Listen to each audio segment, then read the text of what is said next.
Hello everyone, it's Lindsay, and today I'm going to be doing a 6x8 scrapbooking layout using the Jill kit from Felicity Jane. I do have an unboxing of this kit. I'll link it down below so you can see everything that comes in that.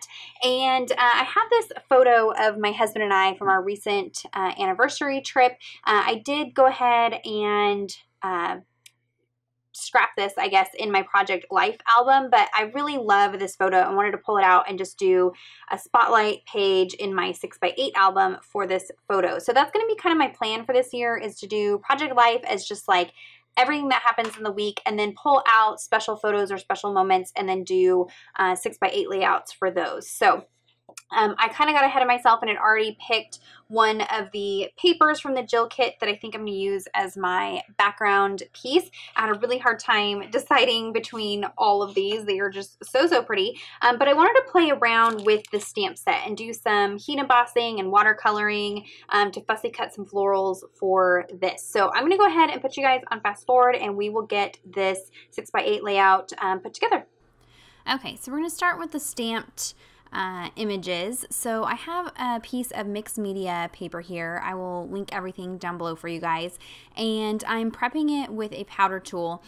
That way it's prepared for heat embossing. So I'm going to pull out the florals that I want to use. Some of the past stamp sets from Felicity Jane have some great florals also, so you could do these with any floral stamp set. I think it's fun to make your own like die cut pieces customized for the colors of your project. So I'm inking this up with some VersaFine Onyx Black ink. This is a black pigment ink, so it takes a little bit longer to dry, and that is what I want because I'm going to go in while this is still wet and apply some clear embossing powder to it.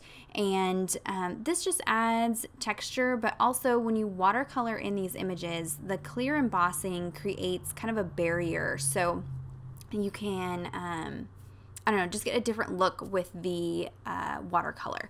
So once I've dumped off the excess powder, I'll go ahead and heat up my heat tool and melt that powder until it is completely clear. You can see here how it's going from that frosty gray color back to black.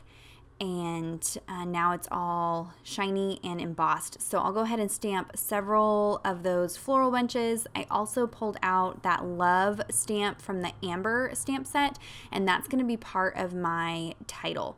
So now that it's all heat embossed, I'm going to watercolor these in with some inks. So I've got some Tattered Rose and fossilized amber, and I'm stamping them out onto an acrylic block and then taking a wet paintbrush to pick up the ink and take it to these florals. Now I'm not worried about staying in the lines. I'm okay with white space. I'm wanting these to look very messy, very mixed media, just washes of color.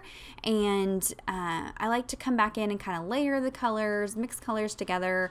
And like I said, the nice thing about this being embossed is it creates these walls. And so the color kind of pools in the different petals and areas of the stamped image, giving you some variation in how your coloring looks, which is the look I kind of like. And if you're new to watercoloring, it's nice because it's like remember those velvet posters that you could color in and the velvet kind of prevented you from coloring outside of the lines? This embossing technique kind of works the same way, and then it's easier to keep the pigment from bleeding out into areas that you don't want it to. So I'm just going in with those pinks and yellows, just trying to pick, you know, colors and keep it fairly close to the colors of the die cuts and things in the kit. That way it looks like it's all, you know, part of the products that came in there. I'm going to go in with some Forest Moss Green to add to the leaves and things, and I love the kind of vintage feel that these came out with. It wasn't really what I was going for, but just the way the colors worked together and the line detail really made them look like vintage, like botanical illustrations. I don't know, they really turned out very pretty. And I love Distress Oxide inks because they have such texture to them and variance in the intensity of color that just really makes it fun to watercolor with. So I'll go ahead and dry that, being careful not to overheat it too much because I don't want to reactivate that embossing powder. And then I just fussy cut all those pieces out. And these are gonna act like die cuts that I can layer around my photo and mix and match with the die cuts that come in the Jill kit. So I have this photo of my husband and I've printed it in like 3x4 size. And in my Project Life spread, this photo is in color. So I went ahead and did black and white for this. That way I could just have those pops of pink and yellow and green on this layout. And now it's just kind of clustering things together using, you know, the die cuts from the kit. I really love these puffy white alphas. They are white, and so they weren't really going to stand out on this particular layout. So I decided to go ahead and use some of the spotty vellum that comes in the Jill kit and layer that behind this word always, which is going to be part of my title. And this just adds a fun bit of texture and a way to use the vellum while also making these white letters stand out. So this would be a fun technique for any of your titles, no matter what color. Layering pieces of vellum and texture like that behind it just adds a little bit more interest. So I am choosing to tear it rather than cut it. That way it has more of an organic feel to it. It does take a little bit of fussing to get it the right size. And I love that it kind of lets some things peek through because it has this translucence to it.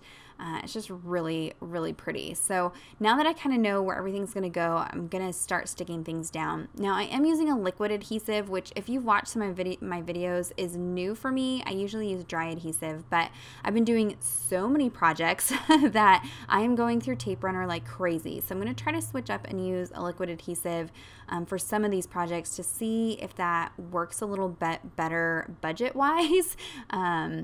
I'm trying not to add too much because I don't want things to wrinkle or buckle or things like that, but it also gives me some time to wiggle things and move things before it's permanently stuck down. So I'm just working in layers from back to front, just sliding everything in now that I kind of have an idea where I want it. I still am trying to get used to the 6x8 size. It's, of course, bigger than a Bible journaling margin, but it's a little bit small still for me, but 12x12 is still a little bit intimidating. So I'm working with trying to figure out, you know, where to cluster things and how big to print my photos and things like that. But I really love kind of how this page came together and how there's some like just empty space, I guess, on this layout. I really like how it came out. So in the top right hand corner here, I'm trying to just add a little bit of a clustering piece up here, and I've pulled in some of that torn vellum just to bring that up into that corner a little bit. This is really just going to be an area where I can add the date. I'm not going to do any journaling because I journal a story about this in my Project Life spread, so I'm not so much worried about journaling on this particular layout. I just want to kind of memorialize that photo of us. So you can see I'm kind of fussing and trying out different colors and different pieces, and once I get what I want, I just go ahead and use my tiny attacher to stick it down. One issue with vellum is that you can really see adhesive through it. So what I'm doing here is just applying a very small bit of adhesive, and then I take it over to my sewing machine and actually add some stitching detail. And that does two things. It adds just some detail and texture, but also adheres the vellum to the page, so I don't have to worry about adhesive showing through the vellum. And I'm just going in and trimming off any threads. I did stitch right over the top of the alphabet stickers. It wasn't a problem. And then on the back side here, I do always like to add some washi tape over the top of my stitching just to make sure it's very secure. This is going to go into a page protector in my 6x8 album. And so I don't have to worry too much, but I want this to last a long time without falling apart. So I do add that tape to the back just to secure the stitching.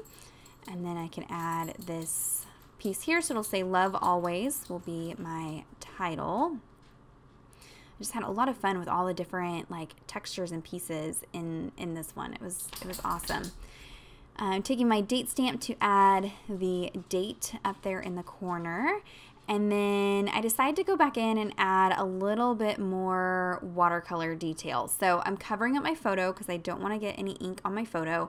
And then I have some more of that Forest Moss ink smushed out, and I'm just going to splatter it kind of in this diagonal across the page. And this just kind of helps pull that cluster in and pulls everything together, fills in some of the blank areas, and just add some more interest to the layout.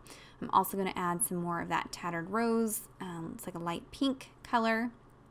And you can see that really just kind of pulls it together. And so that is it. Very easy layout today. Really fun pieces.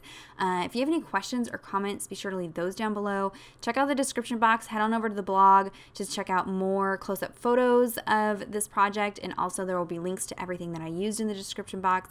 Give this video a thumbs up if you enjoyed it. Subscribe to my channel if you're not already subscribed. And until next time, thank you so much. Bye-bye.